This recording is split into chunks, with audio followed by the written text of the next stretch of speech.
I've seen it.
I look down like this.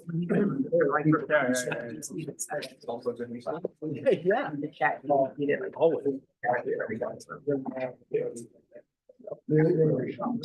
Yes, that's one. Yeah. Well, that's pretty nice. That doesn't happen every day, George. Not every day, yeah. Been about 30 years.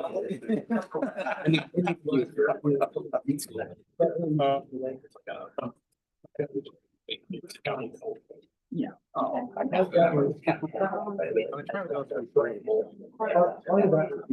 Trail. People. Get up off the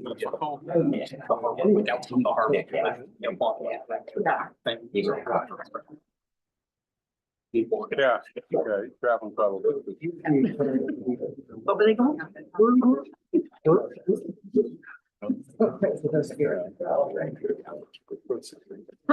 Might be a tuning bike. Maybe some good like that.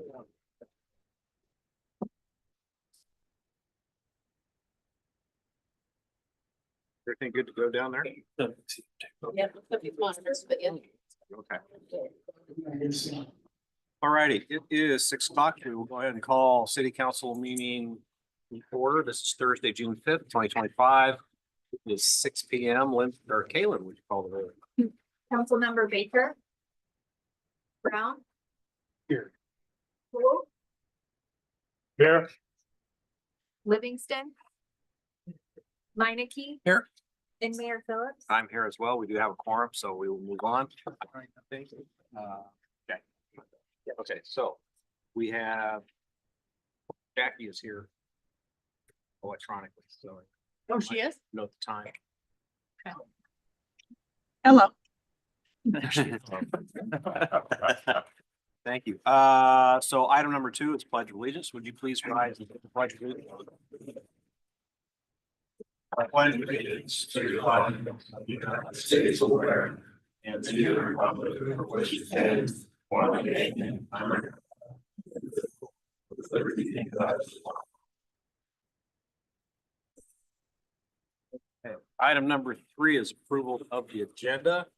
Would anybody like to move any of the consent agenda items to the regular agenda? Hearing none, can I get a motion to approve the agenda? Motion. Second. Motion by Meineke, second by Cool. All those in favor say aye. Aye. Aye.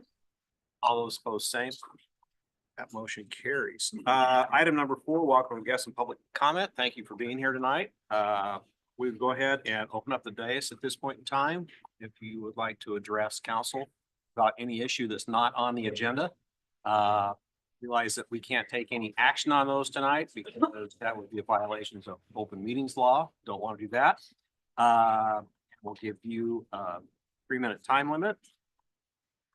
Also, if you'd like to comment on any item in the consent agenda, now would be the time. Seeing none, move on. And item number 5, presentations. Stephanie Apple's here to talk about the Iowa Confluence or Icon Water Trail. Welcome. Thank you so much. Thanks for having me.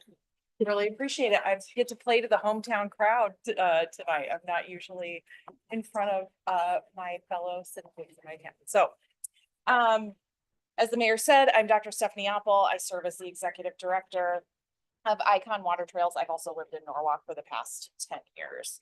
Icon Water Trails is a regional initiative. We are coming together to try to advance our key priorities throughout the region.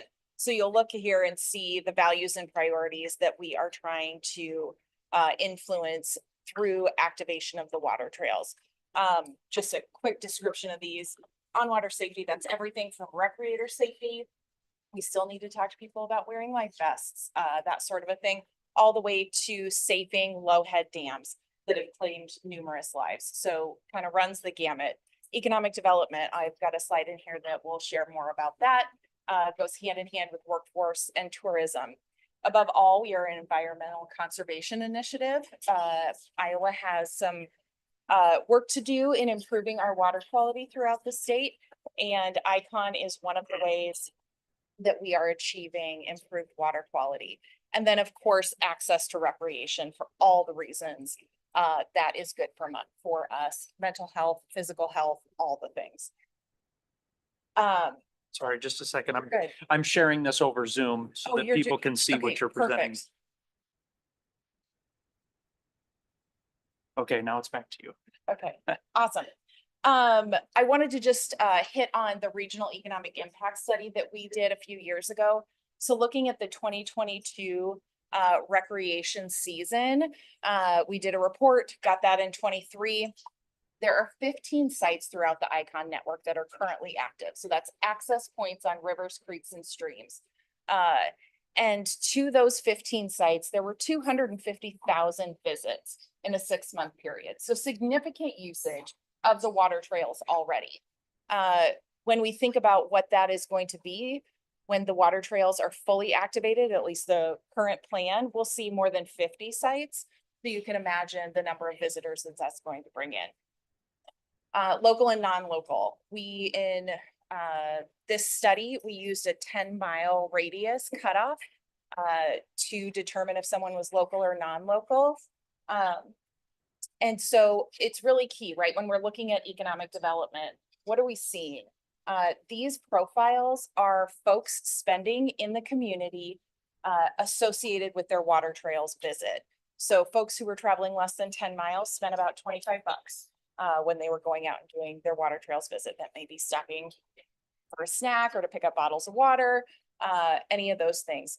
Non-local, that spending profile is about $86. To put that kind of in context, this is even higher than the recent arts and culture study came back from Bravo for the economic impact. Their spending profile is high 70s. So recreation is a key catalyst for economic development throughout the region. That all resulted in $20 million in economic output across those 15 sites. And you can see the impact with jobs supported. So we know that this is going to increase exponentially as we continue to activate sites. $60 million health savings benefit through active recreation. So running this through a model, that is what we found. That is key, right? That is dollars that are staying in people's pockets instead of needing to spend money on sick care. So you can kind of see this all wrapped up here. So when we think about the regional impact, economic is one of those drivers, but the really important piece of this when we think about all these communities coming together is that water does not know jurisdictional boundaries, right? You are starting, I did a paddle on Thursday with the Iowa DNR and some other folks. We started in Johnston, we ended up in Des Moines. The water didn't know that we were going from one place to the other. So it's important for all of us to come together. And I really appreciate that Norwalk is part of this. I know that right now Norwalk is a participating jurisdiction, so there were no sites planned. We've had some great conversations about what that can look like in the future. I'm really excited about it. Last night was my last Parks and Recreation meeting as the chair of the commission. And so I won't be directly involved in it that way, but I will be involved through ICON, and I'm really excited about what those opportunities hold for us here in Norwalk. So here's just a couple of images. West Des Moines, I think this will be used a ton by Norwalk residents. This is at First and 63rd Street. Right by Raccoon, there's a new boat ramp that's gone in. I'm sure y'all have seen it as much as I have. That'll open up probably next month.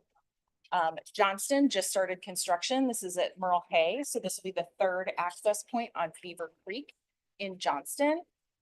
They had two of the earliest ICON access points that went in after we became an organization 4 years ago now. But this one at Merle Hay, it's right off that Merle Hay exit. They are doing a ton of development. There is a bicycle path that goes through there. So it's really going to be a nice trailhead and key feature for Beaver Creek. Urbandale, this is in Walker Johnston Park. If you're familiar with that park, it is has a great community like shelter right there. It's also really close to an elementary school. So this is kind of an expansion of their outdoor classroom activity. So you don't actually even get into the water from this, but it's an outdoor classroom type space. This is an example of one of the projects that ICON has helped support. So we have an endowment from Mid-American Energy. They gave $5 million to help us advance these projects locally. And so this project received $125,000 in support from ICON Water Trails. They also received support from Bravo and ICON for some fantastic public art that is going to go into this space. One of the things that we are also doing throughout the region that benefits recreators and also improves through kind of some conservation best practices is on water maintenance and safety. So it can be really dangerous when there's a down tree in the river that can create a strainer. Somebody can get hung up on that. We want to eliminate those barriers to safe recreation. Over the past 2 years, we have cleared more than 25 miles of water trails of different debris, and we'll continue expanding that. ICON's footprint presently is 150 miles. So that's a good chunk of it. And we just keep working. There's crews out right now. One of the crews that is working this summer is an all-female crew. So it's college-age students who are AmeriCorps. So you've got these awesome girls out there with chainsaws cutting stuff up in the river. They call themselves the River Rats, and they're pretty great. Downtown projects are probably the thing you've heard about most when it comes to ICON. There are 6 that we are working on. And so this is the one that is coming up and going to be probably the one you've seen. So this is Scott Street. It is going to look like this when it is complete. So it's right at the confluence. On that left side of the river, you see 2 kind of drops. Those are whitewater features. The top one actually has this piece of equipment that's called a wave shaper that is going to create a surf wave in downtown Des Moines. So by late summer, I know, Mary, you're like, right? It's unbelievable. Look, at this time, a little bit into the summer next year, that surf wave will be active. It is about 20 feet long. It's actually in Des Moines. I haven't seen it yet. It's fabricated in Michigan and trucked down here, and it has big bladders under it, and then it's all mechanically controlled, and we can control that surf wave and tune it with an iPad so we can make ideal conditions in the river for people to surf or people to do play boating, these short little kayaks that do rolls and flips. So people will be enjoying that. But one thing that's also valuable is all that space around it, right? So you see these parks that are going in that uplands space. For every one person in the water, the data shows that there are 7 to 8 people that are watching that person in the river. And all of those people are probably going to Mullets or Single Speed or wherever, grabbing a beer, grabbing a burger, having a good time. This is what it looks like. Not right now, there's more sheet pile up. We're about coming up on 2/3 done. Fluor is the other one that we're going to start construction on this summer. So this is a smaller whitewater feature. This is on the Raccoon River, just kind of right across from Grays Lake and the Coleman Bridge. So this is about a $27 million project. We'll break ground in July. So checking my emails every day about permits and all the things. So much. So these projects are extremely complicated. We have an incredible team. We have a design firm out of Denver that does whitewater courses all over the country. This is what it will look like. The habitat channel will look a little bit different, but that channel on the left side will actually be ideal for tubing. So you can bring tubes down and it's designed such that you can circulate through it. So people will be able to come up, tube down it, and then recirculate around. Center Street is the biggie. So if you're familiar with downtown Des Moines, the Center Street Dam is a key feature of downtown. That dam is actually a beauty dam.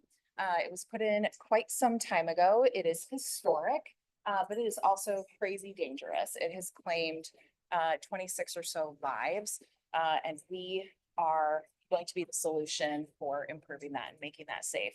I'm just getting ready with the team to kind of pick up design again and look at what the river tells us we can do there. But expect this one to take just a little bit more time. The Army Corps is very involved in the significant project with flood control between Saylorville and Red Rock. But we're working at it every day. This one is Harriet. It's a smaller one. It opens up very soon in August, actually. Then just under construction, we've got part of what is happening at Birdland Marina. So the city of Des Moines has visioned about $55 million in renovations and expansion over at Birdland. We have about $3 million of that project. And then Prospect Park, which is just upstream. This is a space that really needs more positive activation in the community. And so we're putting about $3 million into this park as well. To date, Icon has raised over $100 million in funding to support the downtown projects, in addition to that $5 million that supports the regional initiatives. That funding is about 70% public, 30% private. The private sector has really stepped up, given over $30 million, which has helped us then secure public funding because of the private investment. So when all of this happens, we will be activating it, not just in terms of building it, but also running an outfitting type organization around this. So we'll be starting with more of a kind of community service effort, bringing out youth, having them just connect with the river, right? There's so many people that have rivers and creeks and streams right in their backyard and they cross them all the time and they don't engage with them. So we want to make that connection. Significant amount of revenue generated. Projected market capture, we expect 100,000 people to come in to Des Moines to see this, because we are going to be the second most visited whitewater attraction in the country. And I don't believe this for a minute. I think we are going to be first. Bend, Oregon is first right now. It's a lot harder to get to Bend than it is to get to Des Moines from the East Coast. Icon is also the most, it's the biggest project in the country. So other places are doing whitewater sites or working to activate water trails. I actually got a call from a national reporter the other day. Baltimore is looking at what we're doing here in central Iowa. There's big cities looking at this, but nobody is going as big as we are.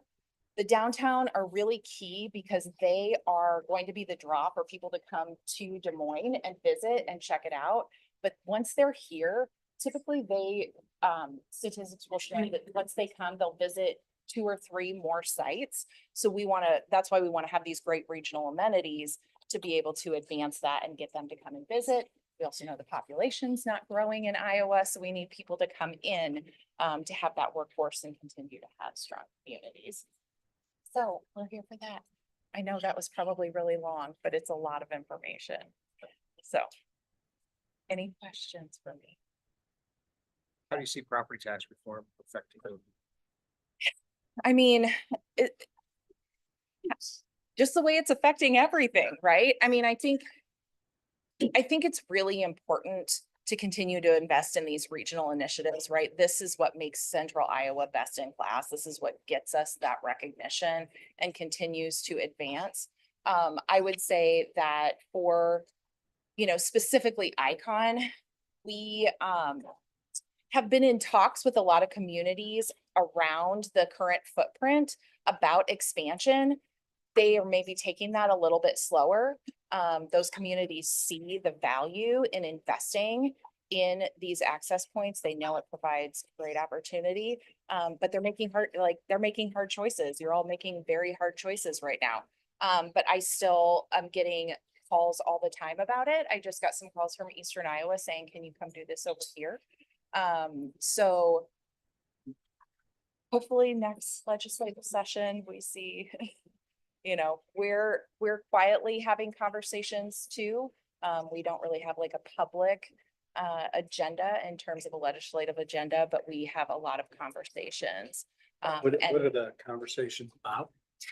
Just property tax reform and also just different things too, right? So that program, we would love to see that funded for conservation, right? So things like that, we're having kind of quiet conversations to make sure that we are sharing what the impact has been from this regional initiative and why it's so valuable. That's one of the pieces too that I've shared with communities. We're doing really active fundraising, right? So when Norwalk is ready to go from a partner member into a full member, the estimate right now, we do a formula. It's based on water trail sites, how many you have, the population of the community, and the drainage area of the community. So the closest it's probably around $12,000 to $15,000 annually. So right now, but that unlocks at least $125,000 investment in infrastructure, right? It unlocks all of these other opportunities, and we promote tourism. We do all the communications, all those sorts of things. So we're quietly talking about why this is so valuable. Yeah, if that answers your question. Well, I suspected as much. It's just, I like it when people say out loud. Yep. Yeah, types of conversations that they're having, Yep. because it's really important that people understand that the way the legislation is happening right now forces communities to say, no, we just can't afford to do that. Mhm. We can't afford to be a part of that. Yep. Yeah, it's true. And that's to all of our detriment, right? We want to be able to have strong, healthy governments and budgets across the board, right? We all want that. But we need to make sure that we're advocating for those things that really are continuing to make our region the best that it can be. So, yeah, thank you. Well, let's hope it works out. You can maintain the momentum. Yes. Make San Antonio jealous. Yes, exactly. That's the thing is they're in Columbus, Georgia, they activated 2 miles of water trails. Within the first, I want to say 4 years, 42 new businesses popped up in a community that was dying before that. The number of business opportunities that are going to become available, we haven't even imagined all of those yet, right? Yeah, this Coffee looks like, shops on the river, burger joints on the river. yeah, this looks fantastic. Development. Yep, so here's a little guide. Everybody has this, staff has this electronically, we meet with staff all the time. I'll share too. We're gonna be down here.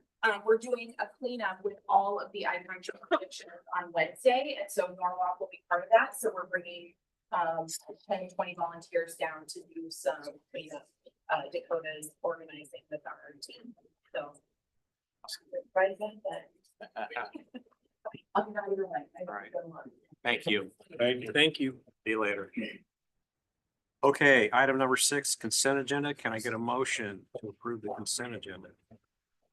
Motion. Second. Okay, motion by Brown, seconded by Livingston. Kalen, would you call the roll? Councilmember Brown. Yeah. Cool. Yeah. Livingston. Yes. Minnick. Yes.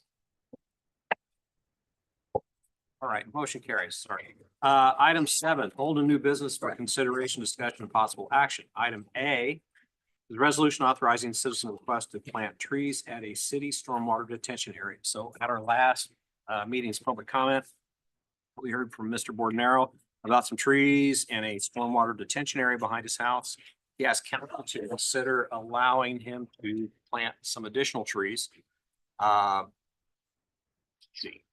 In that stormwater detention area. He planted several trees, but around 13 of those were planted outside of the previously agreed boundary. Recently, there was a complaint filed about overgrowth in that detention area. So staff went in and cleaned it up.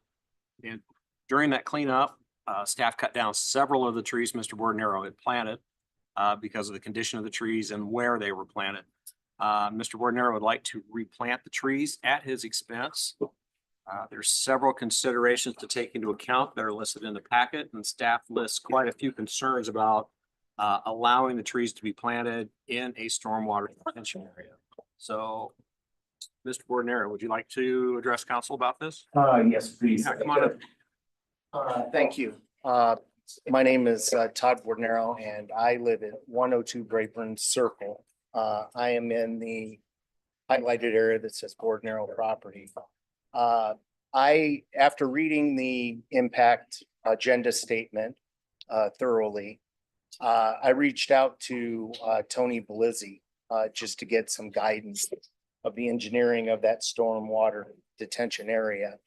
I understand the impact of where I was granted back in 2018 and 19, where I plant those 9 trees in that area. And I understand the damming that's there and the bridge and access.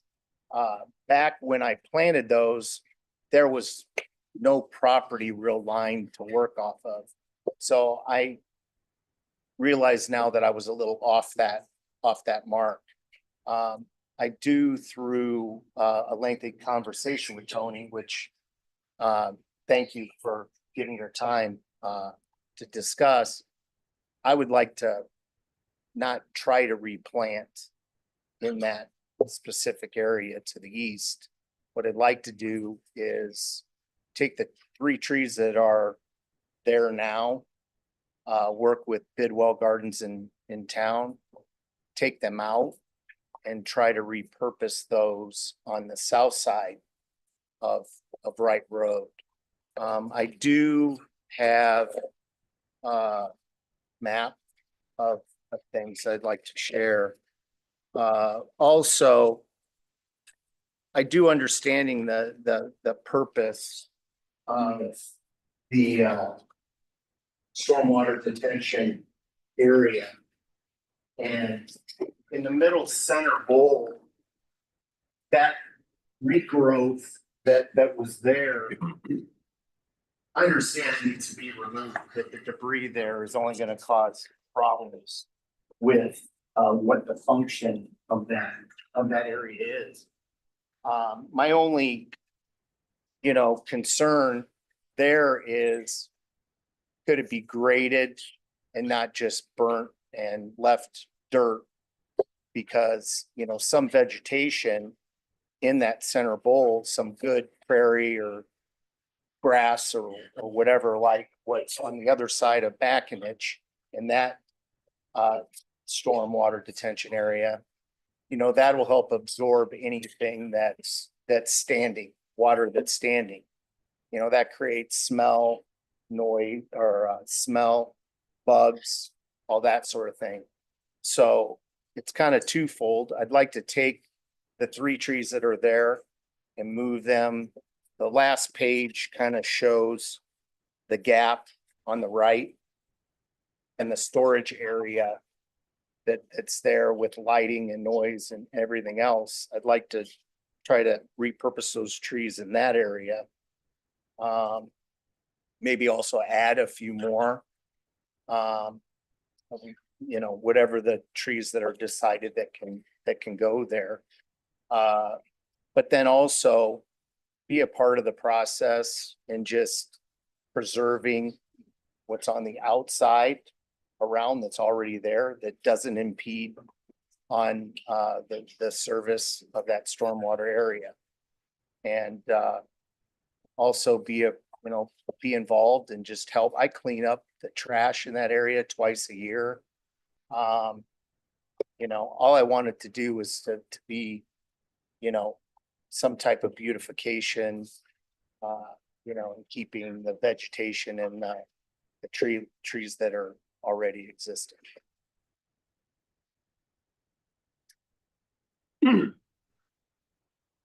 How many questions? for Darryl? That last pic, that's a nice picture. It's pretty right now. Yeah, it is great. And that's one of the reasons why my wife and I moved there was to have nothing backed up against our backyard. The other was before the development came in to the east, you know, that was all wooded tree area. And I understand people that own that property and to sell it and put it to use and make a profit and that's fine. But you know, having those tree lines really help us as neighbors for security, noise, lighting. It really knocks it down from that storage area. So, and there's a lot of great wildlife that comes in and through there, birds and, you know, rabbits and foxes and all sorts of great things to see in the morning and at night. So I don't know if this is a question for Darryl, but is this something that he can work with Park and Rec? And they can see if they can work together for him to repurpose the trees and put them in a place that they say, yeah, that works, or with Tony or whomever. I mean, I guess my question is, can we say, yeah, you work with city staff, and if you guys can work out an agreement to where it goes, great. And if it's a conflict, then come back to us. I guess I don't feel like That's where we're at. that there's currently a conflict. I think there's conflict now. That's why we're making the decision. Well, I want to understand. What is the conflict? I wanna What from understand. the city perspective, what is the city saying? That's what I'm trying to say. The city saying no trees, the city saying you can put trees, but only where we want. I'll do my best. Access, wasn't it? Access to clean it up and then, roots get into the dam and what have you. Is this the bowl? yeah, that's the area that I wanted to go back and do the replanting, but now I understand the engineering and the purpose of that access road and what that, if I did plant trees there, it could disrupt the dam and erode, and there could be a breach. So on the south side, where the gap to the right of that last picture, I just want to pivot everything to there and have my energy and focus be to that. And then also everything else that's existing that's already there, not in the middle, but around, is something I just want to try to preserve. Okay, I understand that. And with respect, Mr. Warner, I understand what you're asking. Trying to understand from a city perspective. Staff believes that the planting should be restricted to the green area. Aren't Which there is on the utilities, far east. Look on the screen behind it. aren't there utilities easements down there too? That are in that area? Yeah. So we'd almost want to see, I would imagine, an overlay of the utilities easements. You know, before you're looking or even talking about it. That the highlighted green area is reflective of taking that into account, where the easements are at, where the utilities are located, where the usable the stormwater utility area. Okay. That is ultimately why staff suggested that green area. Which, and it's a low area. I've been down there. Dakota drove me down in there to see it. I can understand why that's not the best location for the trees from Todd's point of view. But I came off and I'm probably off 3 to 5 feet. You know, and I'm right there. And at the time, I didn't have like any type of marker or anything to follow when I went back Okay, against again, that. I don't wanna keep going back to why we did what we did before. I don't wanna keep revisiting. So I guess Dakota, what I'm trying to understand is from your perspective, and I'm not arguing with you. From your perspective, what is, you can just help me understand, what is the difference between this red line, not this one, but this red line and this green line? So the green line was what the city originally proposed were to plant the trees back in like 2019. Again, I don't care. Okay, red lines are where the trees were actually planted. Long story short, state and everybody says don't plant trees in the detention basin. We plant them on the green line, you're pretty much planting them right up against that property line, and they're gonna hit the property line at some point. So what he wants to do now is plant them to the south. Stop. That's not my question. Okay, What is the difference for this, from the city's perspective? What is the difference ergonomically? You know, basin off, what is the difference between planting them in the horizontal red line versus the horizontal green line? horizontal green line is out of the 100-year floodplain. And that was what was recommended in 2019. Red is where they're planted, and that's in the 100-year floodplain for the most part. If they're in the 100-year floodplain, they would, and They're not supposed to be in there. they would, Yeah, they would detract from the detention basin doing its job. exactly. Right, okay, thank you. Is that what you wanted to know? That was the answer I was looking for. Okay. Okay. And that's according to somebody's determination in 2019. Probably that engineer over there, I bet. I mean, He wasn't involved. because here's what I'm trying to understand, is it some arbitrary, we think it looks better in the green, or does it really make a difference? And if it really makes a difference, great. But if it's because somebody said something in 2019 that we don't think is true anymore, then what difference does it make? But if it makes a difference, fair. That's what I'm trying to understand. I think it Makes a difference. Yeah, I had a long conversation with Mr. Narrow, and so the green area was previously approved area. They weren't quite planted there, they're planted in the red area. Neither one of them makes sense to me at this point. And the reason is the guidance that we use for these stormwater detention facilities. We don't want anything, we want to maintain the area within the stormwater detention area itself clean and free of debris. We don't want anything, the red area is basically the top of the dam of that detention structure. So all our guidance documents tell you don't want any trees planted within the dam because it could jeopardize that the dam structure, and that could fail someday. The green area is essentially within that slope of the dam or at the toe of the dam, and the same thing applies there. The root system can damage, so neither place. So Mr. Border, I think, understands that now. They were originally supposed to be planted in the green area, they were planted in the red area. Really, neither one is a good location. So what he wants to do now is move those trees into a different location that would potentially be approved by the city. And do you think where he wants to move them is appropriate? That's something that I think it is, yes. But to be clear on that, we need to have somebody from the city involved, state their locations that, are, that we can put those trees. They would be on city property or in the city right away. We don't want them within any easements. And so, if the city wants to approve Mr. Bordenaro planting trees on city property, and the council thinks that's okay, I think, then there's some questions about maintenance and ownership of that too. I mean, I think that's something that Would the the, city probably can't guarantee to maintain those trees or that they won't be damaged in the future, but at least, he might be able to fill some areas that are open right now, that trees could be planted. is it okay if I call Todd?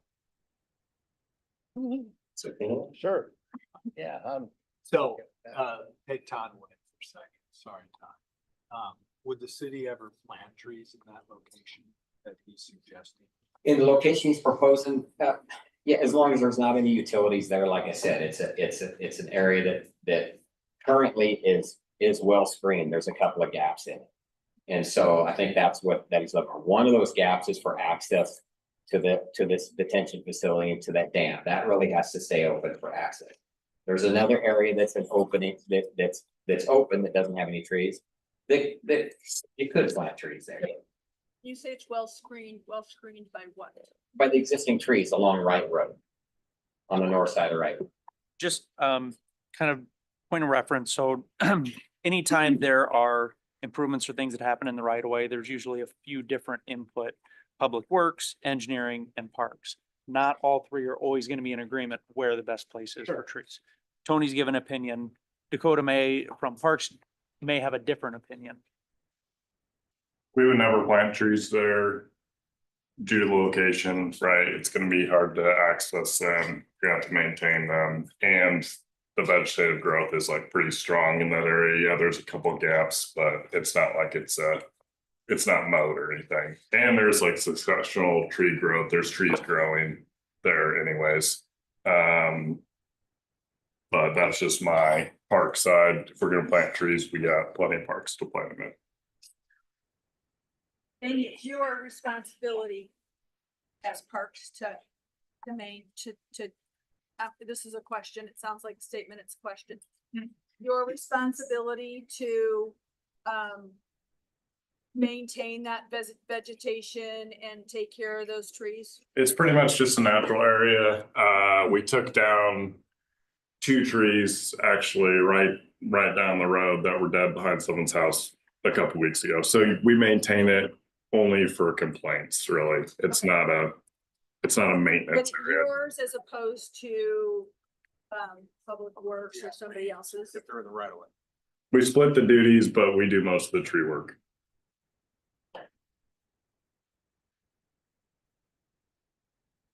I would like to add on that, along Wright Road, there's a sanitary sewer that goes that whole way. And there's a water main on the south side, but on the north side, that sanitary sewer, it has trees growing in that sewer corridor. And it wouldn't be uncommon for public works to go in there and clear those trees out. Those trees, as they age, the root system gets larger and larger, and that's what damages our sewer system. We like to go in there with the bush hog while they're 2-inch diameter, 3-inch, and they get destroyed, unfortunately. I say all this as a tree lover, but personally, I love trees, I'm on them. I represent the city of Norwalk and taxpayers. We don't want those in our utility corridor. I haven't looked at the exact location out there, but I know looking at the aerial. So unfortunately, it sounds to me like there's a lot of reasons to not allow this to It'd be best if it was outside that corridor. But that That would be best. I haven't seen the map, and we certainly can look at it and see if it is outside of. You have to kind of sit down and figure out, right? And see where that stuff is and see what's left. yeah, I don't wanna Sanitary impede sewer on right any now. public utility or any type of engineering that's going on there. So I only wanna work around that and not have it be a nuisance and make sure it's cost effective and The Anything idea of else? planting trees on your, is it your own land? on my own property. Yeah, how does that strike you? I mean, that's fine, and there is a plan for me to do that. Yeah. But it doesn't sure up the gap from that storage area that has lights on 24/7. It's lit up like a baseball field. I've even did some masking of myself on my own property, and I've exhausted as much as I can there. So that also, I wasn't aware that that was an issue for you too, Yeah, like that you wanted. yeah, it was privacy issue. We've had, people come down through that gap. The other gap where the access is, that's okay. I'm not trying to plan anything there. I just want that west gap that's right on that last page of my proposal. I just want to add somewhere where it doesn't bother the utility. Repurpose those 3 trees that are probably gonna come down. And repurpose those to that west little gap. And it doesn't sound like there is any place on city property that's gonna work according to city stuff. Okay, what about, There's one other place in that agenda packet, and I think it's down from on the 3rd or 4th page, right, that I identified in red. It's on city property. And it's outside of all the easement areas. It's outside of the wetted area, that pond, and yeah, so in the contour schematic there that's on the left side of that drawing, there's an area highlighted in red there. So on that drawing, you can see the lot number 17, which is where Mr. Bordenaro lives, and in the adjacent lot, he's got easements, a storm sewer easement on one side of his property, a sanitary sewer easement on the other, and a sanitary sewer easement that runs along the detention pond on the back side of his property too. The area, the wetted area of that pond for a 100-year storm is at elevation 894. So everything inside of that, to me, should be maintained by the city and kept free of wooded vegetation. That red area that identified there is kind of behind Mr. Bordenaro's lot. It's on the city property. And if the city elected to plant some trees in that area, that would be a location that wouldn't necessarily impact anything negatively. That doesn't resolve his problem with Right, with the storage. screening, With the what? with screening out. No, The it light. doesn't. It's a place that he could plant the 3 trees that are currently on the dam structure of the pond. They could move to that location. Again, along Wright Road, as I mentioned and Wayne mentioned, we have to identify where that sewer easement is, and it would have to be outside of that easement. I still don't know that it addresses Park and Rec ease of access to maintenance or Right. whatever, and I mean, I'm not trying to be unsympathetic, I live in a neighborhood with a private lake, and I have 3 neighbors who have floodlights along the lake in the back of their house, and those lights shine right into my back windows, right? I mean, so I understand the situation. And my recourse is to, get blackout blinds, which I hate. And so, I thought it was to go and just knock the lights out, Jay. right, I mean, I understand your situation. is it, I guess my understanding too is more could come down in and around that outside area, just because it could be involved in public utility.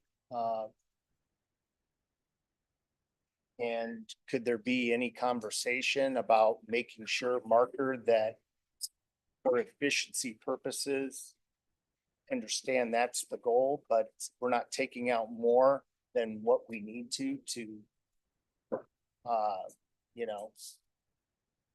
keep the integrity in place for the purpose, but also not take out things that don't need to be taken out. I mean, I don't know. That's generally how we operate. We don't do more than we need to. Can I ask you a few questions? Yeah, I want to know more about your maps here. yeah, This first map, yes, you got a circle around the center of the detention basin. yeah. There's 3 X's down here. That's where was part of the plan in 2018 to plant trees there too. My understanding, I was given the opportunity back then to plant trees on that side as well. Okay. And the total number of trees was, from my notes and everything else back then, was 13 trees Okay. And then on your second map, or 12 trees, excuse me, 12 trees. your second map, you know, what's this little area here? It's a red circle with some lines. That's where I would like to repurpose those 3 trees. Now, the other thing is, if I can't plant them anywhere, can I take them out and put them on my property? You know, not bulldoze them down, chop them down, but I pull them out at my expense. If I can't put them, repurpose them in that west gap, can I take them, put them on my property? I don't have any idea what that affects. Parks can do it. We don't want Mr. Bordenero in there at all. We would do the work, or we would hire it out. If we can do it easily, I don't think it'd be a problem, but I will say the initial conditions were, these are all at risk when you plan it. That was in my email I originally wrote with, and it's at risk, you never know. If we can save them, I think that's great. You're gonna have to spade the trees out. I don't know if you wanna spade trees out on a dam. And I think you're gonna be like pretty similar cost by the time you do that, replant them in your yard, than just buying new ones and put them in your yard. I knew that are a similar size. Yeah, Yeah. yeah. Pretty good sized trees then, for 10 foot. They're probably like similar to like 15-gallon pot trees, which we buy them for $169 if that is any info. Yeah, I had those trees pretty much donated from the DNR. I went to Atlantic, Iowa and picked them all up and brought them here, so.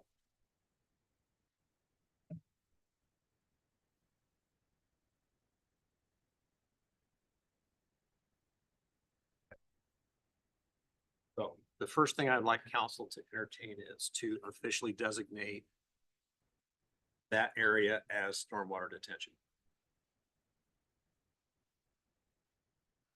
And I would like, let me go back and look at something real quick. I think there's a PUD out there somewhere that says that was going to be a park area, but don't take the detention areas or not. So So I would like. Right, I know whenever you say this, it sounds like the opposite. I mean, no disrespect to you, Mr. Mayor. I would like Mr. Belizzi or Mr. Schwartz to say that that's what it is on the record, and then I will make that motion.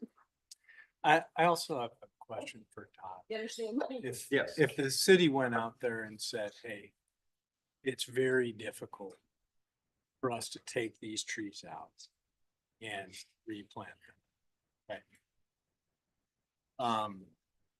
For the reason that Dakota suggested.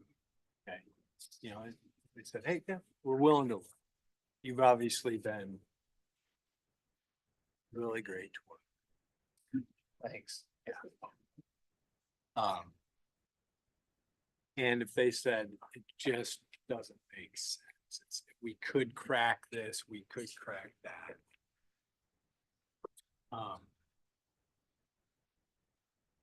Would that be helpful to you? Or is it just those trees that are a big deal to you?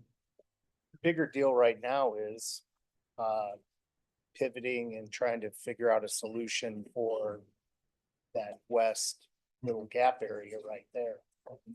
And preservation, what's existing. That's my goal. But you would want to put those trees up in a way that if they continue to grow, like, Wherever you guys decided to relocate them. no, if they were Okay. put in your yard. Oh, yeah, I mean, I take them.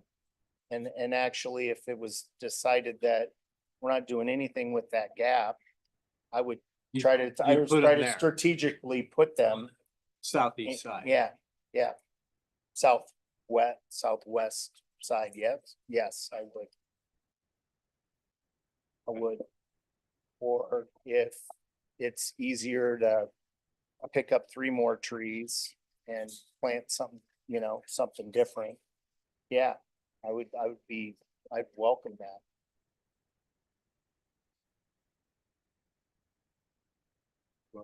No, and I no disrespect, but you know, I think you already talked about preservation of the rest of it. You just Yeah. mentioned that, which I get that. I understand why you want to do that, but we can't guarantee that. I just think planting trees in somebody else's property, whether it's a city or somebody else's property, is just kind of a bad idea. And the minute you give somebody, lack of better words, little slices of ownership, it just creates a messy situation, and I don't like that. I'll vote no against. I'm not gonna vote for it. I can tell you that right now. Yeah. That's the reason why. Nothing against you. I get what you're saying, but I just think Well, it's a bad I- idea to make semi promises and, you know, that we're gonna maintain this, but we can't do that. And they were planting trees on someone else's property. I just don't like the idea. Well, I presented it and it got through at the time and I was totally understood that that this, where we are today, could be a possibility that they would then, you know, be taken out. And I'm just here to try to find some, you know, grounds in the middle. Yeah. That's all. And I get the liability of me being down there with the, you know, digging that up, but you know, I could get hurt. You know, there's a lot of liability there. So I get all that. I think the problem for, the way I see it is, what you want to do is incompatible with the purpose that we put for the ground. Okay, both as far as the stormwater goes and the movement of utilities through that area, right? So it's not compatible. It cannot happen. And as much as everybody here might like to be, I mean, you've been a pretty good guy to work with. We'd like to be able to work with you and get it done. But there's no way, in my mind, it's impossible because utilities are there. They can't go there. Our stormwater to protect the neighborhood, you can't go there, right? So that leaves you with, you know, the alternative of your property and trying to strategically locate those trees as best as you can, right? Mhm. And just the fact of life, I don't think there's anything the council can do about it. Okay. That's kind of the way I see it.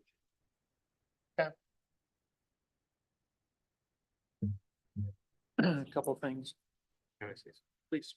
So going back to your request, there is a staff recommendation that's in the packet that says they want to designate this as a stormwater retention area. So that's there. Unless you want to hear from Tony or. So yeah, I just wanna, so Wayne, I've heard you. And Tony, I guess, talk about this, the whole stormwater utility thing.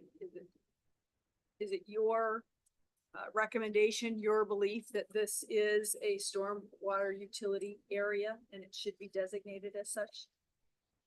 That's my belief. Yeah, it's not my recommendation. It's a fact. That's what it is.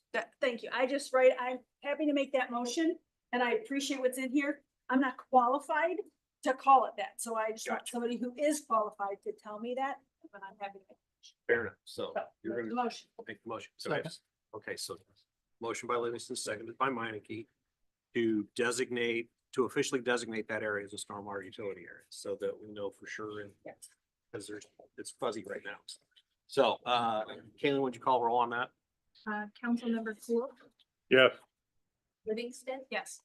Minneke, Yes. Brown, Yes. Okay, that motion carries. Would anybody like to make a motion to allow Mr. Nero to plant a tree within the stormwater utility area? Okay, hearing that, I don't think we're gonna Okay. allow it. All right. I appreciate your. Yeah. I appreciate you. I appreciate your comment. Well, thank you. Fight for it. Thanks for the time. Yeah. The only other thing that I'll try to get back on the agenda on is, you know, I want to make sure that after all that debris is lifted and removed, that it's just not a dirt bowl with freestanding water. It's gonna create smell, mosquitoes, everything that comes with it. So, I think in general, they you try to plant some reeds and stuff like that within those areas, right, to filter the water. But water quality. Yeah, we don't want it to be the condition he stated. We don't want that either. Pat, if you need any help when you plant those trees in place, just give me a call. okay, all right, Got it thank- covered. hey, thanks. Appreciate it. He's pretty good with the spade. too. Thank you. Okay, item 7B is a resolution approving city participation in the 2026 Home Show Expo in partnership with Vista Real Estate. So in 2014 and 2017, Home Show Expo was held here in Norwalk, and it was pretty successful, I would think. I believe. Vista was part of those shows back then, and they'd like to put Saddle Ridge in the 2026 Home Show.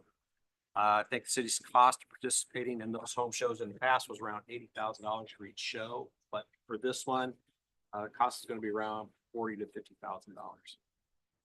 Okay. Luke, I'll turn it over. The only thing that I will add is that this would be something that we could budget as part of the fiscal year 27 budget. But Brian, his team, Vista, they're looking for some consent early, so because they have to make application, they have to do some other things. So there's still a chance to incorporate this into a planned budget expenditure. I'll just reinforce what the mayor said, that certainly this worked out very well for the city in the past. It's brought a lot of attention, positive attention to the community. Certainly a significant price tag, but I'm speaking for Holly that she's been very supportive of it, and I have a feeling she would be competent in helping finding some dollars to make that happen.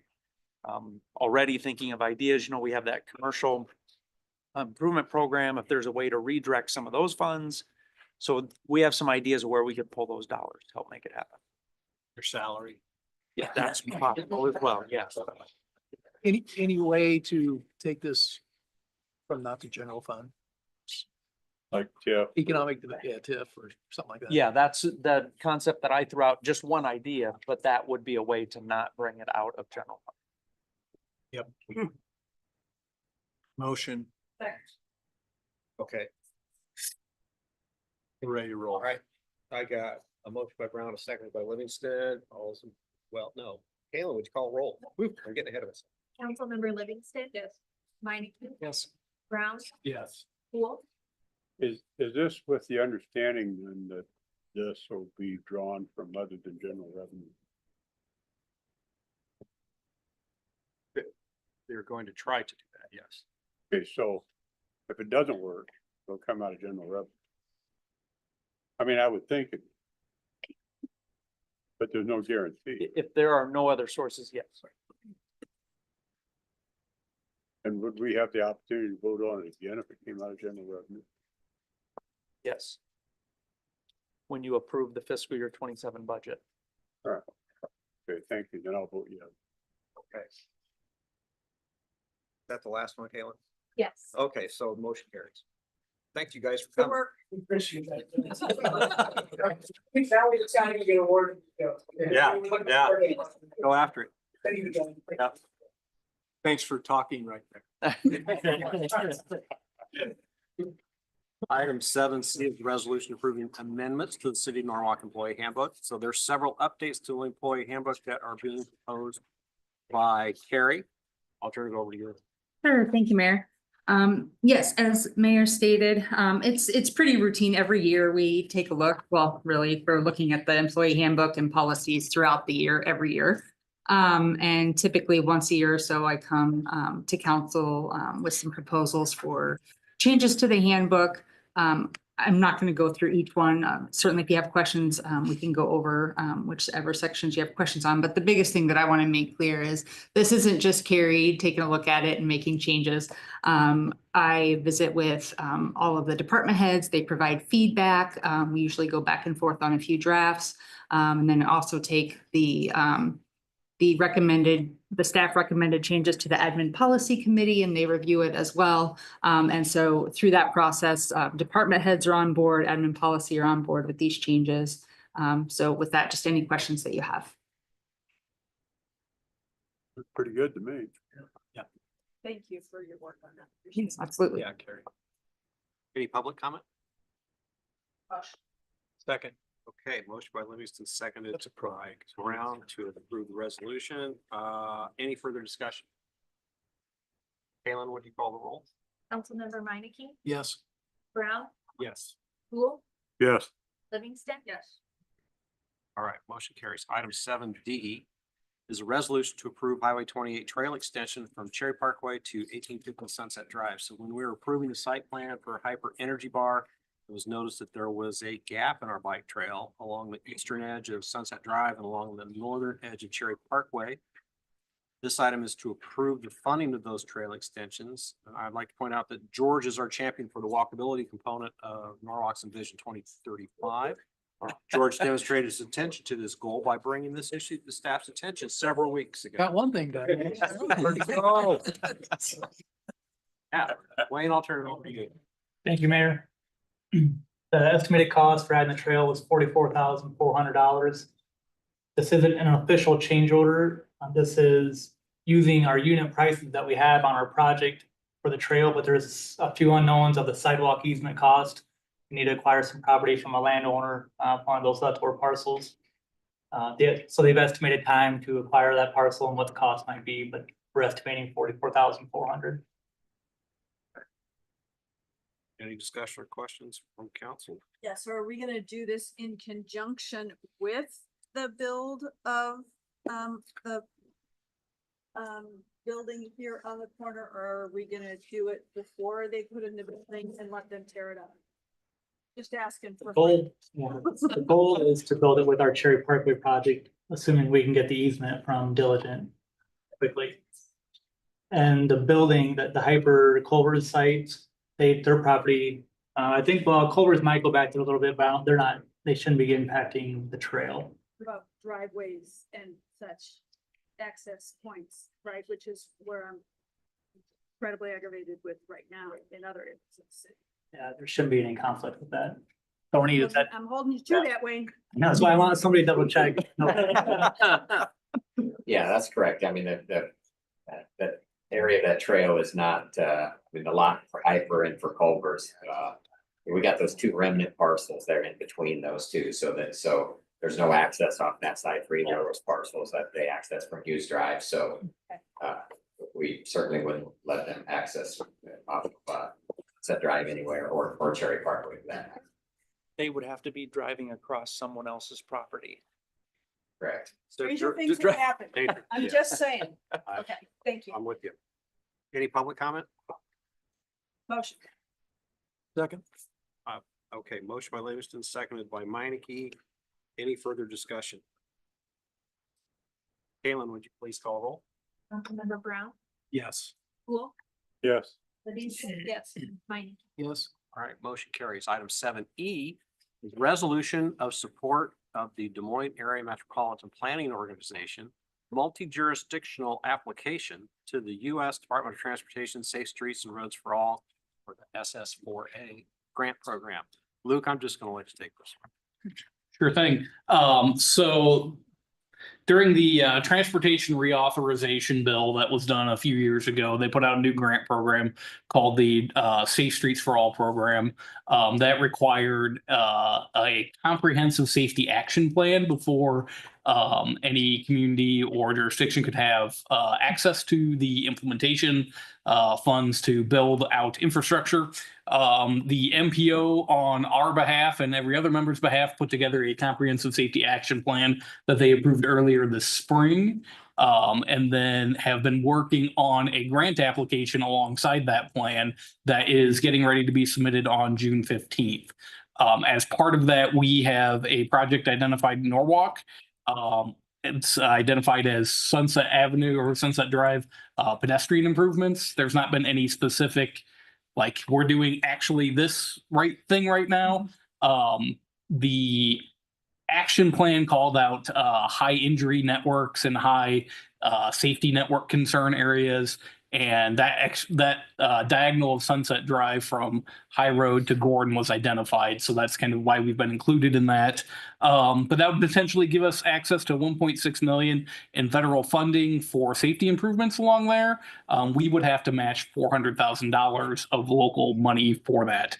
So this resolution is a resolution of support for the grant program application from the MPO, and also committing that if we were awarded those dollars, we would do the local match. Again, similar to other discussions about budgeting wise with the home show, we would anticipate that this project will get more refined into the coming budget year, and we'd be able to budget that 400,000 or whatever it might end up being. Commits us to the matching fund, but it doesn't necessarily commit us to that area. It commits us to that area and the funds. Yep. Yep. Alright. Yep. I would imagine, there's not going to be a penalty. Yeah. There's not going to be a penalty if in the future you decide we don't want to spend that $400,000. We don't think there's a problem. There's not going to be a penalty for us not using those grant dollars. I'm sure they'll find another project in the metro that would need it. So. I like where the project will be too. Yeah, me too. So will the gap that we just approved, would that be eligible? It would have been. Would have been. We can't retroactively after it's done. Yeah. Thank you. Would we wait on it? That'd be a couple of years. Yeah. I mean, you'd be. Let's get it done. There will be plenty of other stuff. Yeah, you wouldn't get away with that anyway. Some of our internal discussions have been looking at the intersections of High Road and 28 and the Main Street intersection and its crosswalks and stoplights and just, yeah. Okay, so that was my question. You mentioned, I thought, that one of the areas identified as a high-risk area was that intersection High Road and by the 28. post office. Gordon to Hyber. The So whole stretch. Yep. my question was, are we committing to that section? Not that specific, anything along Gordon. Yep. So that was my Yep. question. Yeah. And no, we're not committing to that specific. Yeah. Those were some thoughts we had about locations that maybe, if you want to say, well, what are we going to use this dollars for? Kicking around some ideas from a staff perspective. Okay. Yep. All right, thank you. Other questions, comments from council Motion. or public comment? Second. Got a motion by Livingston, a seconded by Meineke. Got any further discussion? Questions? Kalen, would you call the roll? Councilmember Cool, Yes. Livingston, Yes. Reinke, Yes. Brown. Yes. All right, motion carries. Item 7F is resolution approving an amended 28E agreement with the Greater Des Moines Convention and Visitors Bureau, also known as Catch Des Moines. So the member cities have gotten together and are revising the contribution from 2/7 of a cent, which is approximately 28% of the hotel motel tax revenue, down to 25%. All the participating cities will be passing this resolution, and actually most have already completed the adoption. Alternative view. This was really a result of some of the conversations about property tax reform that came up this year, House File 718 that happened in the past. This is cities in the metro collectively getting together and tightening the belt. Unfortunately, sometimes that trickles down to other organizations. This is just an example of that. So ultimately, it is just a general savings. More hotel motel tax dollars stay with the city versus going out to the CVP. Questions or comments from council or public comment? Motion. Second. Motion by Livingston, seconded by Meineke. Any further discussion? Kayla, would you call roll? Councilmember Livingston. Yes. Reinke, Yes. Brown, Yes. Cool, Yes. All right, motion carries. Item 7G is a resolution approving the site plan amendment of Norwalk Public Works. So the city's going to construct a 10,000 square foot storage building at Public Works site. It's much needed storage and council needs to approve the site plan before construction can begin. I will also note that in the consent agenda was an item authorizing a change order to cover costs for the additional cost of improved materials for the facade of the building. So Luke, I'll turn that one over. I really don't have any additions. I don't know if Wayne, if you have anything you want to go over? The only thing I'll throw out there, I'm actually gonna give it to Paris, but I'll just throw out there, the reason this is on there now is because I dropped the ball earlier and sending it to P and Z. So I thought We were all real excited about the storage buildings. We did, to Wayne's credit though, we did have discussions leading up to it, so it's cited in the location that it needs to be. It meets our setbacks and everything. So this is just a formality to make sure we've got something on file for it. It did bring us opportunity to say, well, shoot, we probably need to follow our architectural standards because it's along East 27th Street. We do have some stone that's getting added to the bottom of the eastern wall that'll be facing East 27th. So it'll be compliant with our standard. Questions or comments from council? Motion by Meineke, seconded by Livingston. Any public comment? Or further discussion? Kalen, would you call roll? Councilmember Meineke, Yes. Brown, Yes. Cool, Yes. Livingston. Yeah. All right, motion carries. Item 7H is a resolution authorizing the police department to apply for COPS grant funding. So the COPS grant is a way we can fund a new police officer. We use grant funding to pay the salary of the officer, and by the time the grant funding has been spent, which is about 3 years, we should have the expense rolled into the normal budget. While I don't believe we've authorized the hiring of a new officer, we can still apply for the grant and turn it back if we don't use it. So Chief, I'll turn it over to you. You've explained it correctly, sir. It's $125,000 per officer to be spent over 3 years. Based on the salaries of the officer, the match component for the city would be about 55% of the cost of the salary over 3 years. Grant only requires 25%, but because our salaries are higher, and the 125,000 hasn't increased in probably 20 years. We'd have to match more than 25. If we were awarded funding, it would be this fall, and then we'd have 5 years to spend the money for. We'd have 5 years to pay 2 officers for 36 months each. The grant application would be for 2 positions. Okay. Motion. Questions?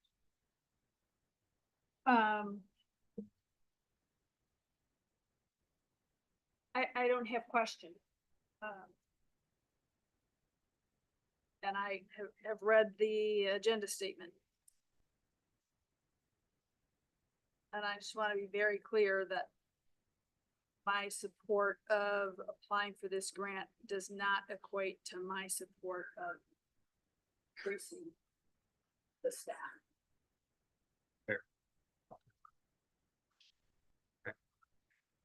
I guess I have budget concerns too, Mayor. And, part of it is existing legislation, because God only knows what's gonna happen, Could be better or worse next year, you never. Right.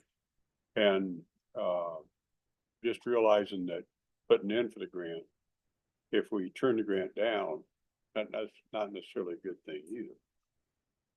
Because in the past, I don't know what else now politically, but in the past, when you turn stuff down, it was kind of a black mark. And they kind of remembered that next time you put it in. So it's not like no holds barred kind of a deal if you turn it down. Okay.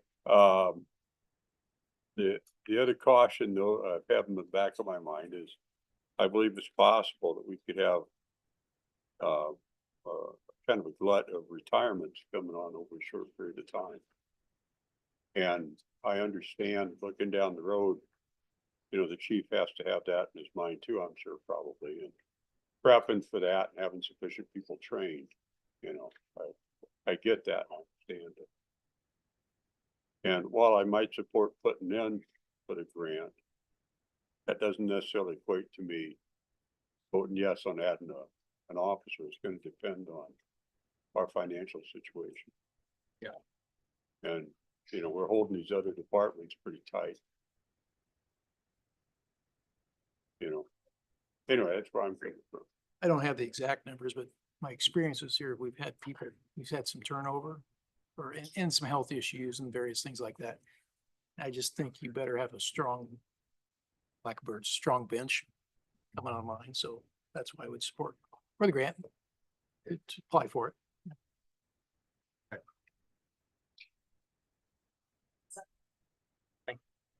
So I got a motion by Meineke, seconded by Livingston.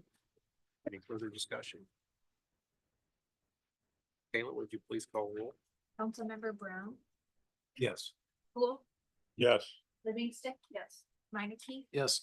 All right, that motion carries. Item 7I is a resolution initiating an amendment to the Norwalk zoning ordinance to conduct amendments related to the accessory dwelling units. So the state legislature passed a new law that indicates cities can't regulate accessory dwelling units or ADUs anymore. So our ordinance needs to change to reflect the change in state law.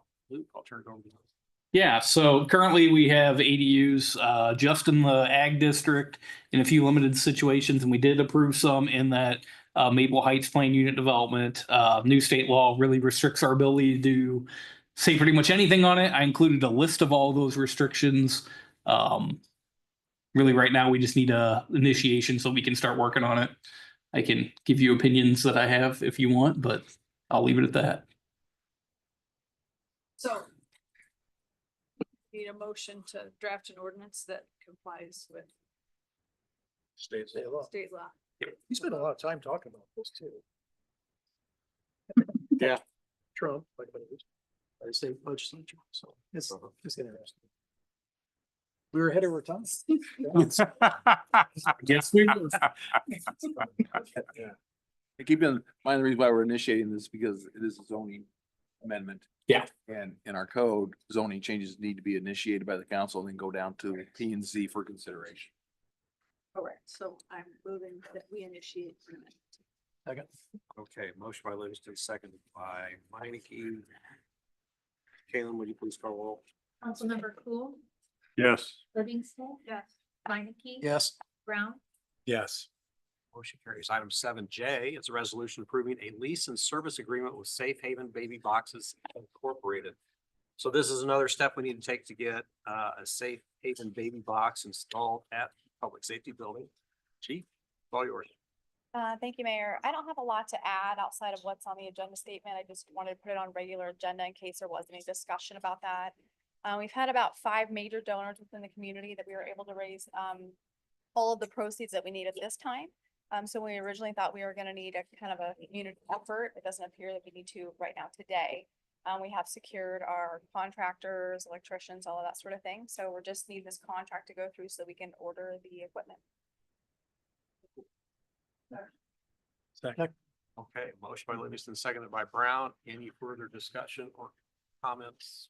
Public comment? so if we do this, it makes that functional then.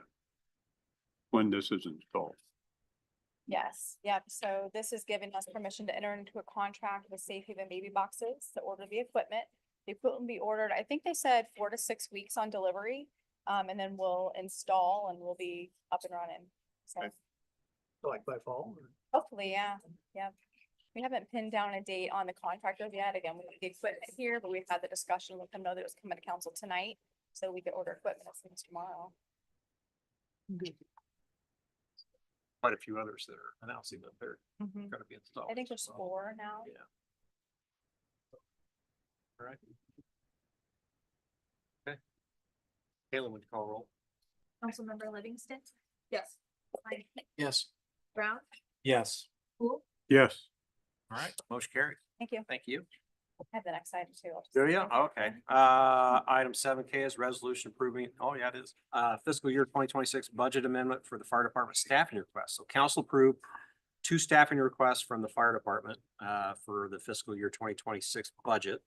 One is promotion of the fire inspector to fire marshal. The second was to move a floor lieutenant to a 40-hour-a-week position. Since we now have a signed 2080 agreement with the city of Cumming, this resolution approves funding the planned gap in the salaries from the money coming in from the 2080 agreement. All yours. Yeah, so I discussed this during budget presentations. We were cautious with our asks because of the uncertainty with our agreements were coming. From the approved recommendations from admin staff and the approval budget from council. They did approve that 55,000 for the two staffing requests. It left us short about 17,000. The contract with Cumming was estimated at 200,000. It came in at 212. That kind of bridges that gap a little bit tighter. I would like to remind council that we did have an additional $10,000 in outside engineering reimbursements that we were looking to come directly back to our department, directly out of the fire marshal's office. So essentially, we can kind of fund all of our requests through those streams. What's the difference between a floor lieutenant to a 40-hour work week? Sure. So the floor lieutenant right now, that position is on the shift work. So all of our floor people are on shift work, meaning they were 48-hour shifts on and 96 hours off. And so they're in the operations plan, they're in the response plan. So this then moves this person to a 40-hour week, where he'll take on more of an administrative role. So this year for fiscal year 25, we were given a 0.5 admin position. That we elected to utilize that floor lieutenant in kind of a hybrid position instead of hiring a standalone administrative person. We felt that that was just better for our organization because we could use that individual in a variety of capacities, meaning he's still in the response plan. He does all the training for our organization. He can do incident command, all of those type of things. Plus he has an administrative component. So we thought that was just better use of our monies available to make that person more versatile within the organization instead of just having a secretary sit at the desk. So does this shift short you on a response person? So what the money is actually going to be going for is backfilling his position with part-time employees. So no, it doesn't short us on the response plan at all. We'll stay par on our response. And I understood from another conversation, not with you, that there's, although it might be, that there's been difficulty getting part-time positions. Yeah, so Or filling part-time positions, I mean. getting filling part-time positions. So it's kind of a convoluted, and I'm trying to explain it as easy as possible. So right now, our staffing levels are 4 per day in our operations plan, in the response plan, not including myself and the fire marshal or the fire inspector. So there's 4 every day. 3 of those are full-time and 1 of them is part-time. That part-time position is 24 hours a day. So we fill those with part-time people right now. In order to make this position work for fiscal year 25, we had to use part-time shifts coupled with the admin dollars that we were given to kind of make that employee whole. So we reduced the available part-time shifts per week that we're filling with our full-time employee. So essentially, we're going to move him to a 40-hour week, and then those shifts are going to be available again to part-time staff. So, and we actually have a part-time hiring open right now because of this transition. We knew that if we were going to have more shifts available, that we were going to have to look at potentially hiring more part-time staff. So we were teetering on, we didn't want to overhire until we knew if this position was going to go through or not. Thanks for explaining. You're welcome. Motion. Second. So your concept going forward to fund this would be to continue to be able to do that off our contract, I'm sorry, I don't understand your question, sir. in ongoing years. Yeah, this will move this person to an administrative capacity, 40 hours a week ongoing. Ed, are you asking? And the Like funding. source for 2080 that agreement, would be the if it 2080. keeps increasing, that it will. Is that what you're asking? Is that what you're asking? I'm so sorry. I'm Right. coming. Ed, during budget planning sessions, it was the recommendation from administration to not approve all of the requests from the fire department until that contract was secured. However, it was not the reason, it's not how those positions are being funded. It was just a revenue source in that particular year. We need to be prepared in the future, in any given year. They could choose to not move forward with that contract. Right. From my vantage point, that means that we would have to figure out a source of funds to continue to fund the fire department as they exist. not go to them and say, cut your budget by that amount. So my viewpoint was that that contract, although it was a reason to hold back our recommendation, it's not how those positions are being funded. Okay, for this year, it kind of is. If we lose the business Or of further. coming, then we have different service needs and we potentially reevaluate what kind of staff we need at the fire department. And perhaps we don't need a part-time position anymore and we don't need the same staff. Right? I mean, I think, right, there's so many variables to base whether we do this now on what could happen if the 28E goes away with coming. I just think there's a lot of. That's a good Yeah, way to explain it. True. Can I ask one question, just out of curiosity? A part-time firefighter is, where do they come from? What are they doing? Are they working somewhere else Yeah, the full-time? majority of our part-time firefighters work full-time somewhere else. Okay. So we have part-time individuals from Windsor Heights, Clive, City of Des Moines, City of Altoona. So all of those individuals are either working 24/48s or 48/96s, and their off days, they come and work part-time for us. Yeah, and that's pretty common in the industry, especially in this area.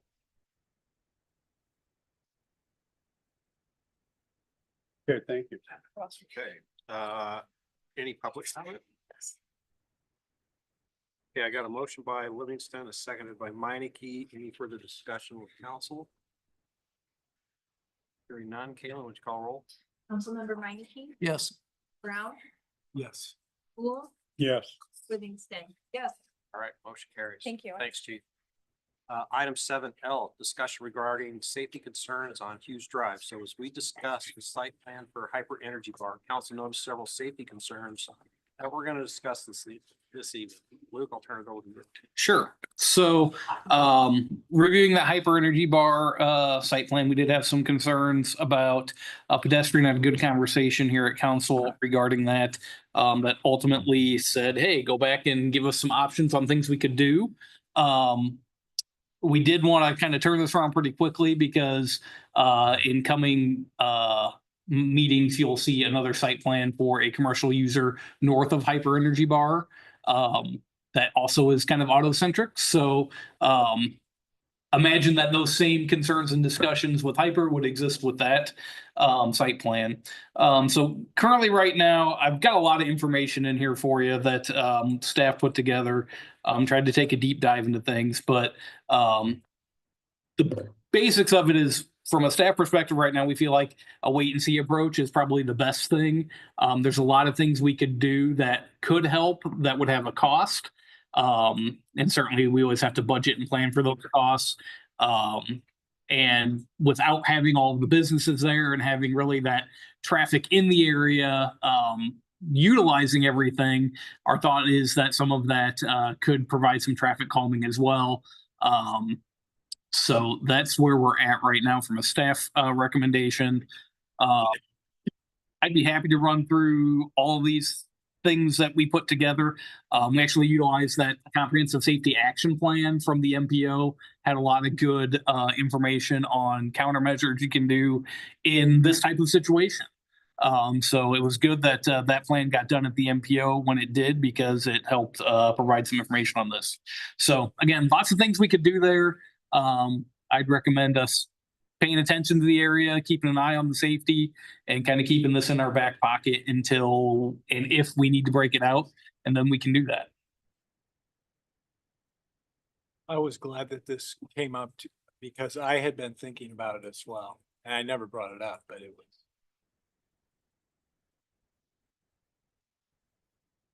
I think it's something we should keep an eye on. I think it's right, and I think frankly, anecdotal information is good information. And I think especially during busy season, hearing a lot of complaints is something we should listen to, because I'm happy that we don't have a lot of collisions. I'm happy that there aren't a lot of accidents. I don't want there to be a lot of accidents, but I think we should listen to people saying, you know, people don't stop. It is horrible. I'm paying attention, right? Good for you. It's still a hazard, right? I think we should listen to those types of things. So I think we should all pay attention, and as we're there, we should pay attention to what's happening. Yep. And we should share the information with each other, and we should have, you know, consider, okay, how do we want to respond? But take time to figure it out. One of the main points I tried to put in here was just, at least from the planning perspective, it feels like that road's trying to be two different things. And at some point, you know, as we get those anecdotal things, as we know the experience of all the businesses being there, we probably need to come back around and have some discussions on how we want the road to function. Builds out. It's gonna change a lot from what it is today. 100%. So, yeah, I agree. I've been late once or twice with my kids, and I have a tendency to drive over the speed limit in areas that I shouldn't. No. Did you hear that? I do not. Okay. I think this meeting is being recorded. Just saying, like, Thinking I when they talk about question alone. parents going real fast through there, I can easily imagine. We did two searches for crash related information in that area. The DOT keeps all the statistics on reported crashes. Those are crashes that have $1,000 damage or injury or hit and run. And that was easy to get. But then we also did a dive through our own dispatch data looking for pedestrian car or car conflicts that weren't reported as crashes. So that would be additional data that wasn't housed by DOT, and we didn't find anything else. So the data we provided on crashes is all of the crash type data that we have. The good benchmarks. Yes. I appreciated the study. Really did. Yeah. Read it, detailed, pretty meticulous. Anyway, gives us things to focus on, things to be aware of. Thing to keep in mind is the hyper energy person is here is not ready to pay. And that's what the vibe I was getting, so keep that in mind. Any other discussion? Take action on this, so I'm gonna move on. Item 7M is the final reading of an ordinance providing for the elimination of dog park passes and providing for penalties for violating dog park rules. So Houseman, I'm gonna still go through. I got you. Second. Got you there. House File 718 has caused us to look at what amenities our residents have asked for, but that we can no longer provide. One of those was animal control and licensing of dogs. As we continue down the House File 718 journey, we are finding that we no longer can effectively keep track of the dog park passes and the documentation needed for those passes. This ordinance change removes the need for dog park passes and adds some penalties to charge if someone violates the dog park rules. There are going to be signs posted at the dog park indicating people are using the park at their own risk. I got a motion by Livingston, seconded by Brown for approving the third reading. Caitlin, would you call a roll? Councilmember Cool, Yes. Livingston. Yes. Minneke. Yes. Brown. Yes. All right, motion carries. Item 8, future agenda items. So the purpose of this item is for council to give direction to staff by way of motion.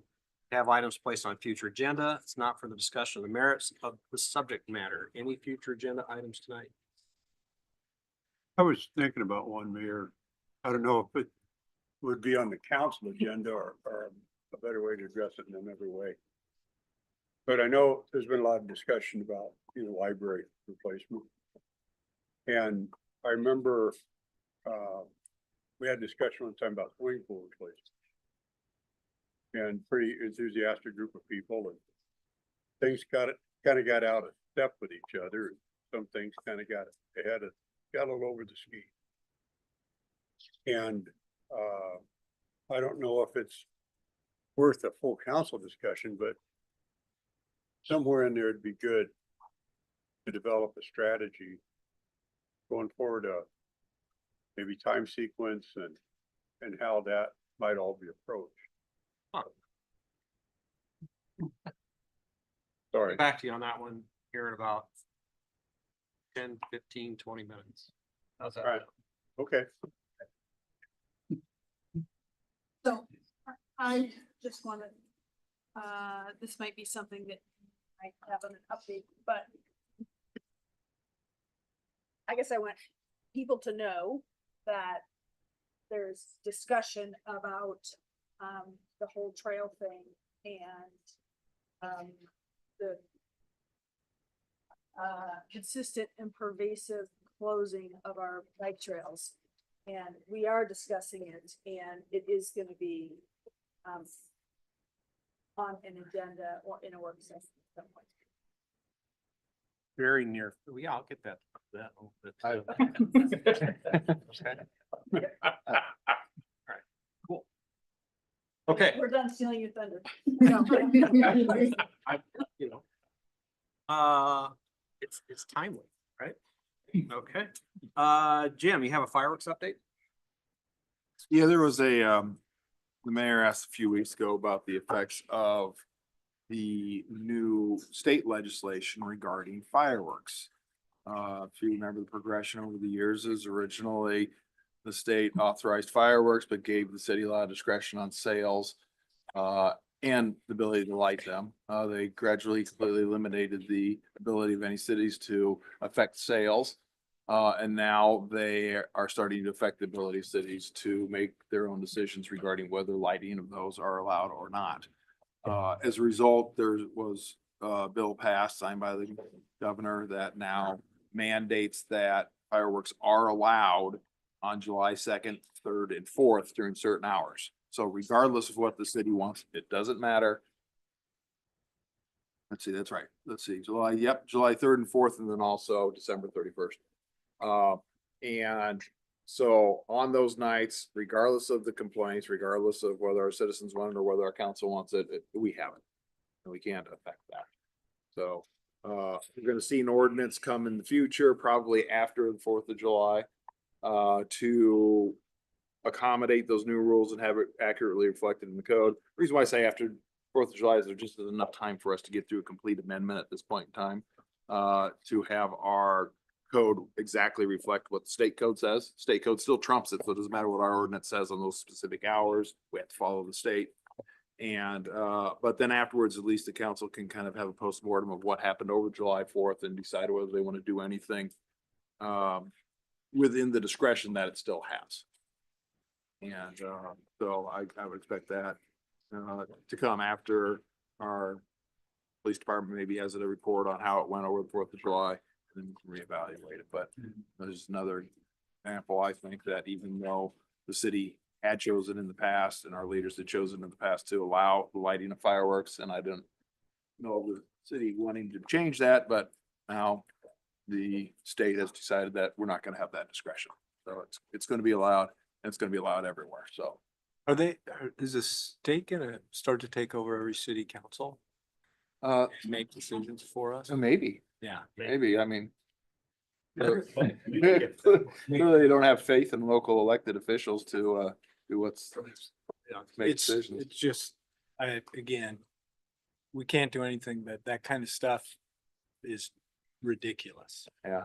It's ridiculous. We're very capable of Mhm. making decisions on behalf of our citizens. Well, and Luke Paris mentioned earlier on your one agenda item that, accessory dwelling units.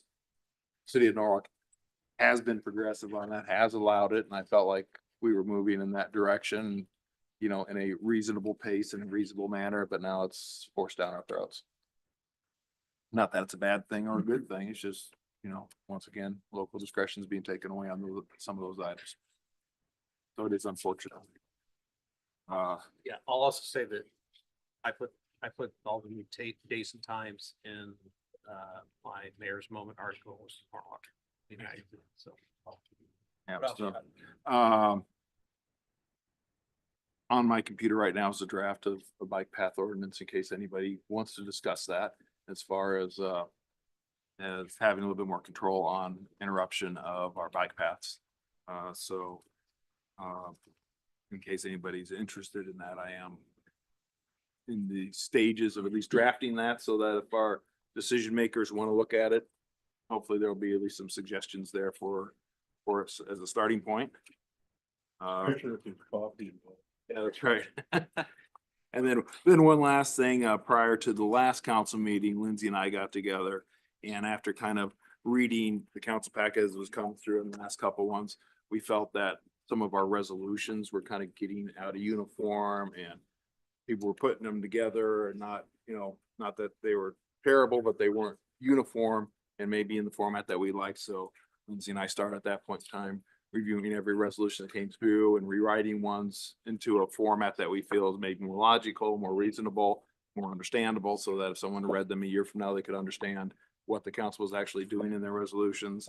And if they are the type of resolutions that we see repeatedly, whether it's, approval of a traffic law or approval of a plat, we can start reusing those so we have more of a format of those and more of a form. So hopefully the council see maybe some improvement in the consistency of those resolutions. Cool. Yeah. Good idea. Anything else? No, that's it. All right, I got a few items. The first one, I thought I would do a quick update about the Iowa Doge. There's really four main items that they've talked about. I believe they had their second meeting. Iowa Doge is a group that was put together by the governor, some mostly private individuals leading these four segments. So I'm just going to go through them real quick. The first one is realizing that there are opportunities for regionalization and shared services. The second one is education spending and outcomes. Third one is government compensation and benefits. Skim over those for yourself. And the last one being infrastructure permitting streamlined. Think about this, Mayor, when we went to DC, this is one thing that we always express to our federal delegation about some of the challenges we face when we find ourselves confronted with changes or needing to make changes or do something that requires federal approval. So anyway, just letting you know that those are some of the outcomes of those Doge discussions at this point. Some good stuff in there, things that what I see from at least Metro counterparts. There's a couple on the list. That regionalization, we're already having some of those discussions, things like our Westcom, that we're already in some form of regionalization. So things that we do at the school, IT support. So I feel like some of the things we're already doing, there's always room for improvement. Can you mail that? Sure, absolutely. The next thing I had, I just wanted to point out, I wish I would have had a chance to say it when Todd was here. We get some issues that come in from citizens and sometimes it's pretty challenging working with folks at a time or two. But I would say that Todd makes it, my opinion, we've been working with him for a while, very decent, professional, an individual that comes forward wanting to put forth his own dollars to make things happen. He's not just looking for the city to take action. So from my vantage point, he's been a good person to work for. It's too bad we couldn't do something with him, but I think ultimately staff's very appreciative of the decision that was made there. The last thing is a thank you to council. Tonight, there were two instances where I can't tell you how appreciative I am of you looking forward and recognizing we are going to have some budget constraints in the future.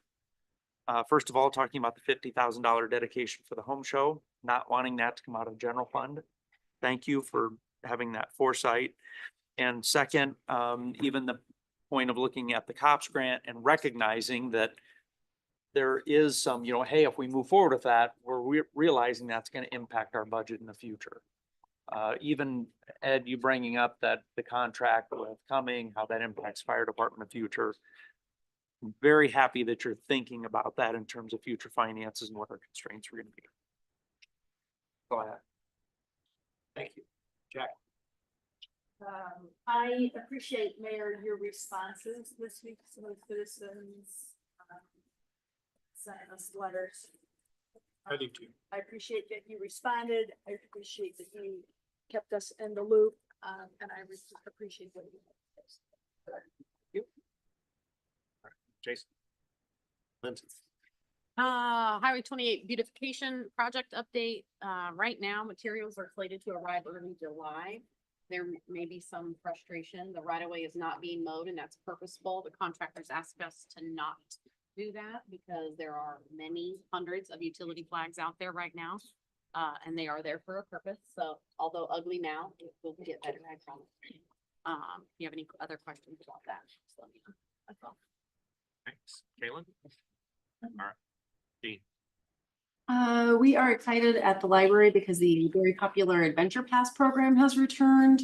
They took a hiatus because the company that was running it, they went out of business and left us high and dry with no platform to do it. So now we have a fresh new platform that works a lot better. So essentially the program makes it so that any Norwalk library card holder can visit the Science Center, Botanic Garden, the Children's Museum, or Blank Park Zoo once each year, and they can take up to 4 people. So it's kind of a nice value added service that we have. And the children are out of school and they have all descended upon the library and it's great. So we have a full slate of early literacy programs and some STEM activities for the kids to keep them busy with their families, a lot of things for the tweens and teens. And the teens are also, again, helping us with a volunteer program. And we are very grateful that they are doing that. That really helps us support all of the things we do for the younger kids. And of course, we do have programs for big people as well. So grab one of the calendars and check it out and come over and just see what's going on. There's a lot of activity and we'd love to show that off. So thanks. Coach? We're adding summer camps at the field house this summer, so check those out. I'm not gonna go through them, but they're on the website and on social media. And the pool opened this week. Good deal. Thank you. Gene Kelly? I have nothing tonight. Thank you. Chief? Nothing of police related, just I understand the issues surrounding the cops grant. The opportunities there, I'll put pen to paper and see what happens. I will say that every time that we have submitted a cops grant and been funded, it was some community policing related priority. This go around, the extra points are scored for more violent crime related priorities, which isn't something that Norwalk experiences frequently. So the ability to get funded is probably a lot less than it has been in the past because the focus of the grant is different. But I don't think it's 2 weeks of my life putting it together, but it might help, it might not. But I appreciate the support. That's all. Tony? Well, I hesitate to start talking about trails. But I do want to give the council just a quick update on a couple of projects. The Greg Young development that's impacted our trail along Sunset Drive. Positive thing today is all the concrete for the trail. We still have, a little bit of cure time on the trail, but more than anything, some earthwork to do backfilling against the trail and some flooring work safe to open to the public. They know our timeline that the mayor's expressed, so we'll be on it to get that done and get that open as quick as possible. Also had long discussion emails as well as phone discussions with Vista representatives about the transition on the Saddle Ridge project too. That drove by that. Initially, when they did the intersections, it looked like it was going to be a very steep transition. They did remove some more trail and it's better than originally looked. It looks so much better than I thought it was going. But in my opinion, still not good enough, and the mayor's as well, I will say.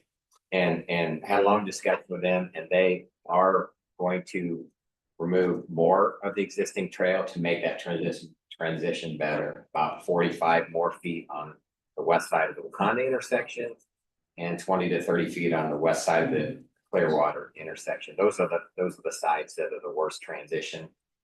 More of that trail we replace, the flatter that transition will be, better it'll be. So they're willing to do that, and I think that's really great that they're being a very good partner with the city. Me too. So thank you and thank them. Okay, I will. I certainly will, and I have. But anyway, just a couple of quick updates. We'll still have that, and the trail for Greg Young on the Beardsley side was completed as well. So a little bit of work to get those open. We're staying on top of the Hackney Hills development. That's another closure up there. Smaller closure, but we'll try to get, we'll stay on to get that replaced as quick as possible. That's it. Thank you.